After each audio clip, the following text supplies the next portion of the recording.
Mechanic. আরে শ্রুতি, তুমি এসব কি বলছো? হ্যাঁ, আমি ঠিকই বলছি। আর ঠিক এই কারণেই আমি তোকে ছেড়ে চলে এসেছিলাম।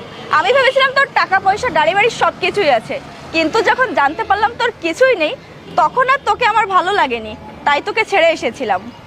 শ্রুতি, তুমি এভাবে বলো না প্লিজ। আমি তোমাকে সত্যি অনেক ভালোবাসতাম। আরে রাখ তোর ভালোবাসা, তোর মতো ভিখারির মুখে ভালোবাসার কথা মানায় না। এখন কিন্তু ভাই একটু বেশি বেশি হয়ে যাচ্ছে। বাহ বাহ, ভিখারির আবার সম্মানে লেগেছে।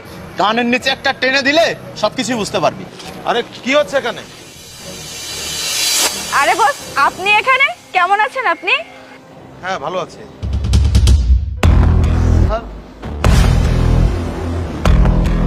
আকাশ, উনি হচ্ছে আমার বস। ভালো আছেন? হ্যাঁ, ভালো আছে। শ্রুতি, কি হয়েছে খুলে বলো তো। আরে বস, আর বলবেন না, আমাদের গাড়িটা নষ্ট হয়ে গিয়েছিল। ওকে দেখলাম মেকানিকের কাজ করছে, বললাম আমাদের গাড়িটা ঠিক করে